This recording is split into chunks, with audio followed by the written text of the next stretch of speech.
Welcome everyone! In this video, we are in the Fantasy Cup, showcasing another very powerful team featuring Galarian Rapidash. Kind of a sleeper pick in this Fantasy Cup meta. I have not run into one once myself, and that thing hits like a truck. And also accompanying Rapidash in the back, Tapu Fini, to provide this team a little bit of bulk as well as some very nice neutral coverage across the board. And rounding out the team on the lead, Perrserker. One of my favorite Pokemon to use. I don't get to use it often, so Fantasy Cup came around and I said, you know what, we are running this thing yet again in the Fantasy Cup. Yeah, I started out the day with an S-Cab lead, but the onslaught of Giratinas prompted the switch to Perrserker, and we have one battle here with the conventional moveset. And upon switching to Perrserker, I came to a realization that Tapu Fini is a very real thing in this meta, as well as other charmers, so we do make the switch to Ironhead after this battle.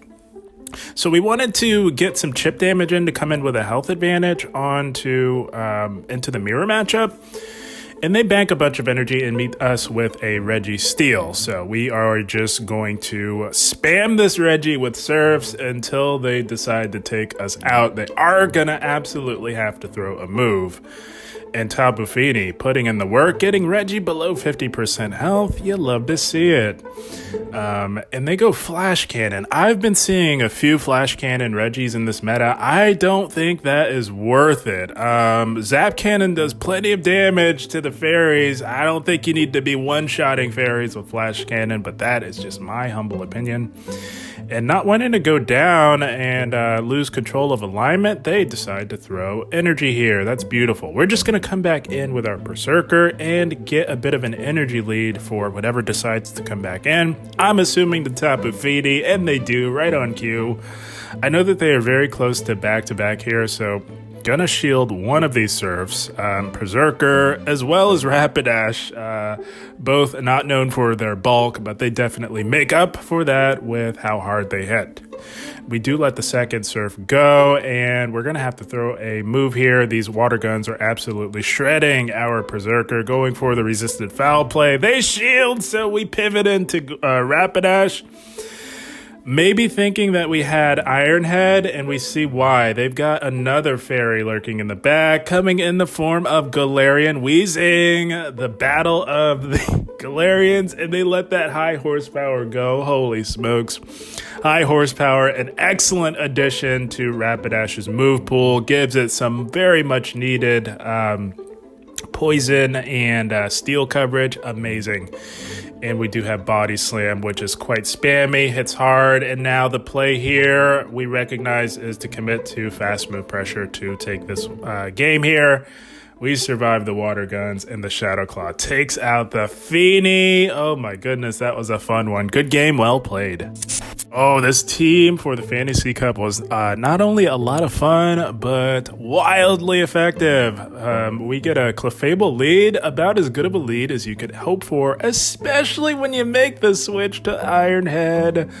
I do like the Ironhead close combat combination. I think that gives Perrserker the broadest coverage in this meta.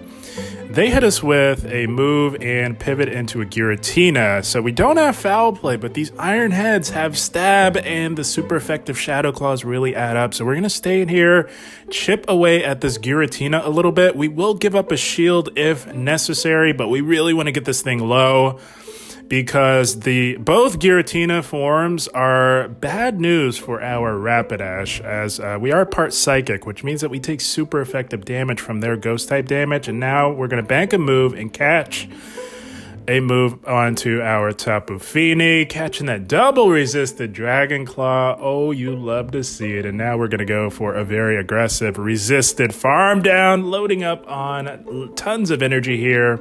They come back in with the Clefable, and our farm down will prove to be quite fruitful here, as we are going to fire off this massive Moonblast and grab a shield and a clutch attack drop. Oh my goodness, the RNG working in our favor there, which means that we are obviously going to be taking less damage from their Moonblast, and I don't anticipate they will allow us to get to another Moonblast, so we're just going to take what chip damage we can on this Clefable, going for a Surf, getting the Clefable quite low. They pivot into a Solgaleo, and now it is time to unleash our high horsepower Rapidash. We do absolutely have to shield up a potential Iron Head. That would be lights out for us. And now we need to successfully bait on this thing to outpace to the high horsepower. Going for the body slam, grabbing the shield, successfully baiting. And now that allows us to outpace to the massive high horsepower. We're saying bye-bye to the Solgaleo. The Clefable will get to a move, but that does not matter as we thought ahead, planned ahead, strategized accordingly, banking an Iron Head for this Clefable. Oh, this team, a lot of fun. We say bye-bye to the Clefable, courtesy of our Iron Head Perrserker. Not that we needed it at that health range, but still satisfying nonetheless. Good game, well played.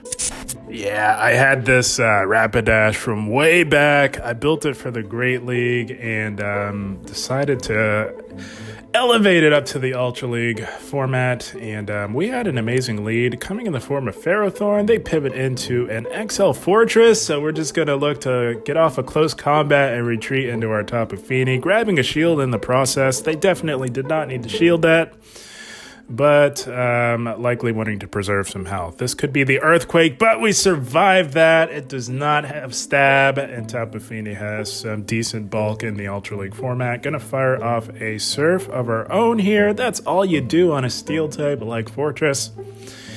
And this thing can run Mirror Shot as well, which also would not KO, but I was concerned that the resisted bug bites would start to add up. So we do expend a shield to control the alignment, as Perrserker is our best matchup for that Ferrothorn lurking in the back there, and we will not make it to a Moonblast, so going to go for the resisted Surf. Both moves resisted. Might as well get what chip damage we can, as they do commit to a farm down. So now going to come back in with our Perrserker, as this thing could hit us with a Mirror Shot, and that would be bad news for our Fairy type Rapidash here. They go for the resisted Power Whip, and they do make it to another one. We're going to let these go. They cannot farm us down before we can get to back-to-back close combats here. They realize that, and they pivot into an S-Cav, and not the greatest, but we are quite spammy here, and we do survive a drill run, and we are double resisting these counters, so not as bad as you would think. Gonna go right for the neutral high horsepower, doing big damage as they let that go, and now I'm thinking we commit to the back-to-back body slam with a shield up on their end. I think that's the safest route to pursue to get rid of this S-Cav here. And we are at the back-to-back, just going to overload as much as we can. Yes, this is resisted, but this thing is squishy. They let that go. It does KO. And now we're going to look to get to a high horsepower, also hitting for neutral damage on the Ferrothorn here. And it does big damage as well. Holy smokes, Rapidash popping off in the Fantasy Cup. You'd love to see it. And now I'm thinking we're in a good spot here. They're going to take us out with a Mirror Shot, and we do have energy, but we could go either way. Go for the back-to-back or just commit to the farm down. We commit to the farm down just as they are getting to another move. They go down, we survive, we win. Good game, well played. I've got to admit, I have not played much of the Fantasy Cup since it's been introduced. The last time it was here, Great League was around, so I did not play much of it. So here we are. Sandslash. I do not like this lead. It core breaks the team quite a bit. So what we're going to look to do is kind of read the opponent a little bit. They're over farming. Going to bait with an Iron Head, grabbing an early shield from them. So they like to over farm to the back-to-back. So we picked up on that. Going to catch this onto our Tapu Fini here. Successfully so. Got the early shield advantage. And looks like they're going to load up on some energy and pivot into a Clefable. So we've got way ahead on energy. They're down a shield. Going to fire off the Moonblast. That's generally what you'll want to do in a situation like this one here. They do let that go as they do survive. And we're going to look. They're letting us get to the Surf. Okay, we'll take it. Not trying to make it all the way to the Moonblast. We go for the Surf, and it will take them out if they don't give up the shield. They give up the shield. We now have a 2-shield advantage. And they go for the neutral hitting Meteor Mash. So now we're not lagging here. We're intermittent tapping. We're employing some intermittent tapping. If you stop tapping completely, a lot of trainers have picked up on that. And then you often find yourself in a very awkward and annoying staring contest. So I've decided to just intermittent tap, let them think that we're lagging because we wanted to get more farm. We absorb all this damage. And we wanted to get a healthy farm to get to a close combat with shields down on their end, knowing that they have a Sandslash. We do have the close combat. And they go for a CMP tie that they do not win. We're saying bye-bye to the annoying Sandslash. And Rapidash up a shield. Should do just fine here up against this A9. And they are on Powder Snow, which is fine. Battle of the Spammy Fairies, one quite a bit bulkier than the other. And we are going to just spam them with Body Slams. That is the more energy efficient move. And I do believe we will need 3 of these to KO. That's generally what you need to take out a Pokemon with similar bulk to a Alolan Ninetales. So just going to go for the spam. They catch it on their low health Clefable, but it does not matter. As we do still have a shield. They are at the back-to-back, so they're going to throw one here, and we're just going to outpace them to a move here. So this is just about nighty-night sleep tight. They're not farming down with the resisted Powder Snows. They play to yet another CMP tie that they do not win. We get to this. We're saying bye-bye to the A9. Courtesy of Perrserker yet again. Closing the game strong. That's going to be a good game. Well played. Oh, this team was a lot of fun. It's very flexible, takes a little bit of finesse, but you can manage energy and really have a lot of fun and success with this team. Here we go. Scizor lead, not bad. What we're going to look to do is just go to the back-to-back close combats. It hits for neutral, but it hits like a truck, and Scizor, not known for its bulk. We do survive these Night Slashes pretty easily, as this is not a shadow, and we are resisting their bullet punch fast move pressure. So gonna let this go. They can't farm down. We're just gonna go to the back-to-back. And guys, a lot of Scizor trainers, they don't shield their Scizor. I don't know why. We're saying bye-bye to the Scizor, taking full advantage of that knowledge. Gonna pivot into our Rapidash. We saw Giratina briefly, and they were ABA Steel, very weak to a fire type on the lead, but that is beside the point. There are not very many. They shield our high horsepower.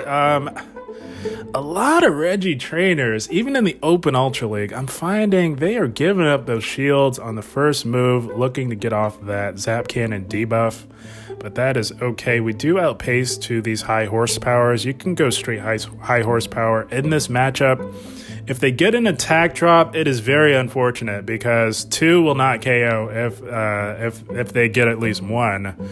And with our luck, they get 2. So we are in a bad shape here as 2 high horsepowers will not KO now. But we are going to fire it off nonetheless. What we want to do is get shields down. Seeing a brief glimpse of that Giratina, we want to get shields down because Tapu Fini will do quite a bit better.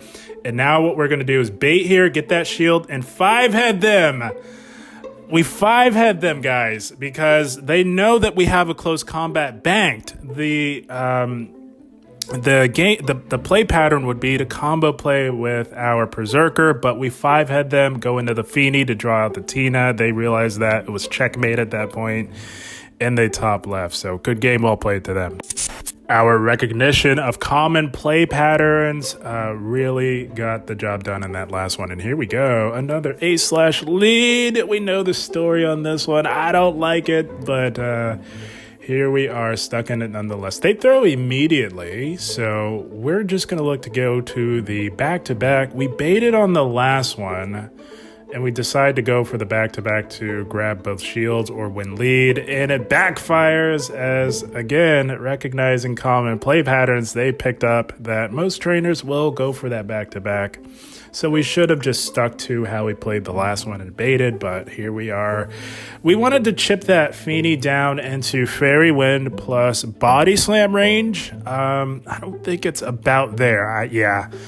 Yeah, they're going to make it to a surf here, which is very annoying. We wanted to get out of this unscathed, but we do have to tank a surf in the process. So now we're forced to fake a high horsepower, banking on trainers not necessarily knowing the counts. We're faking it here, grabbing the shield. They lost track of the energy, and that worked out to our advantage. But they're gonna return the favor with a very cheeky undercharge. Oh, good on them for that. So, gonna bring in Fini here onto this very loaded Alolan Sandslash and really chip away with our water gun fast move pressure. I don't imagine they'll stick around long enough to allow us to get off a move. They do not. They make a play into Giratina. So we're going to leverage our energy lead and go for the Moonblast. They generally will let it go as they do survive. So now we pivot back into Perrserker. And we're just going to commit to the super effective fast move pressure. Perrserker is dead weight. We're just I'm recognizing that the win condition lies with Fini. If we can get this thing low enough to farm down, I'm thinking that will help us compensate for the energy lead that A-Slash has on us. And we do get that resisted farm down. So now we need to get to back-to-back moves. They could take us out with a drill run here, but we got to call a bait. We got to call it. We do successfully call it. So now they're giving us a shot. Should have just thrown the drill run, but they don't, allowing us to get to the back-to-back. Going for surf number 1, grabbing the shield, but we go down with the move. Oh, I think some decent PvP IVs would have come in clutch in that last one. But here we go, picking up an okay lead in Dragonite. But we have 2 excellent answers to this in the back. We pivot into Tapu Fini, drawing out a Charmer here, coming in the form of Sylveon. So what we want to do, knowing that they have a squishy Shadow Dragonite, we want to get shields down. So we're just actually going to go straight Moonblast in this mid-game matchup. Because we've got an excellent answer to this in the back coming in the form of Perrserker. So we will give up a shield to grab both of theirs. I suspect that there may be another Charmer in the back, so they have to play for alignment, and we picked up on that, knowing that. So we're going to go straight Moonblast, grabbing both shields, setting up our Rapidash to have a very solid game here. They do give up both shields to control alignment. We're fine with that. There's nothing this thing can do to us that would be overly threatening. So we're going to absorb all this damage and go for a nice healthy farm down on this Charmer here. Now, not sure if it's double charm, but the fact that they came back in with their squishy Shadow Dragonite with no shields leads me to believe that is the case. Got to fire off this Iron Head doing big damage and then put the hope and faith in a Rapidash up a shield. It is another very unimaginative double charm line. I guess, yeah, if you want to play that way, by all means. Going for these body slams, much like with Alolan Ninetales, it has similar bulk to a Clefable, so 3 body slams is what we will need to get the job done. I'm going to throw 1 and then the move here. This should be lights out for this Charmer here. And because we got that move off before the charm registered, it does not go through. And we outpace the squishy Shadow Dragonite to yet another body slam. Rapidash! Showing this disgusting dirty charm line what's up. And like with most double charm trainers, they force close the app because they do not win with their tap-tap team. Good game, well played to them. Oh, nothing pleases me more than showing a dirty double charm line what's up. And here we go. Mirror matchup on the lead. We make a play in the Tapu Fini, and they stay in. So that leads me to believe that they may also be running Iron Head. There's no other reason to do such a thing if you're running the conventional moveset. And they are indeed running Iron Head. So we want to get rid of this thing. It's kind of bad news for our other 2 Pokemon. Go for the Surf chip damage, and they make a play into a Giratina. They tank that and make the play into Giratina, so we are way ahead on energy. Gonna look to get that shield back with the threat of a massive super effective Moonblast. They do shield, and now they're just going to overload and not allow us to get to another move, understandably so. So now what we can look to do is come in with our Perrserker and try and get rid of this Giratina. So far, two not so good answers to our Rapidash in the back. We need something remaining on their team that Rapidash has some play up against. Gonna go for the Iron Head on this Ghost type Giratina and do some nice damage on the Giratina, and it doesn't quite KO, allowing them to get to an ominous win, but this is fine. This is absolutely fine. We can come in and get an energy lead on our Rapidash with these super effective fairy winds. That does take them out. We have a slight energy lead, and they come in with a Haxorus onto a Rapidash. Hello. So we're going to take advantage of our energy lead, get off this body slam. They let it go. So the fact that they did that leads me to believe that they only brought this thing in to debuff us. So I would rather not have them get to a second one. So we're actually going to throw this body slam here. I'm thinking that they're going to let this go and put the hope and faith into their own Perrserker. They do. We're still very healthy, debuffed by one stage, but this thing is getting very low. It is very squishy. I'm thinking all we need is the back-to-back body slam to bring this home with Rapidash. Grabbing the shield on the first one, they triggered the CMP tie, and we hit our move, so all we need to do is shield up this. They were running Foul Play Iron Head, so slightly different from ours, but it does not make a difference. We are saying bye-bye to their Perrserker, courtesy of Rapidash. Holy smokes. There were not too many places for it to go, but it found its way in the end. How fitting. That is the team. Good game well played to them. Rapidash finishing off the Rapidash feature in the Fantasy Cup. You love to see it. So, like I said, I started out with S-Cavalier on the lead. You can certainly try that if you want to try this team and you don't have a Perrserker.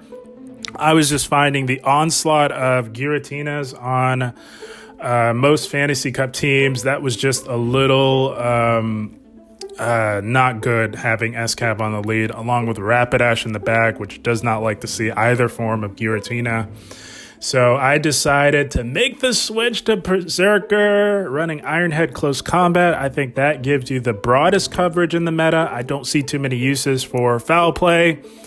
The only use really is, I would say, on Giratina, but the Iron Heads have Stab, and the super effective Shadow Claws really do add up. I don't think you need Foul Play in this meta, but Iron Head comes in clutch for those fairies and has Stab and Rapidash. The goal is to preserve at least one shield for it to close the game out. Tapu Fini, a very solid safe swap option. All of those factors make for a recipe for a lot of fun and a lot of success in the Fantasy Cup. But guys, I had a blast. I hope you all enjoyed. As always, I thank you for watching and keep up the grind. Thank you, guys.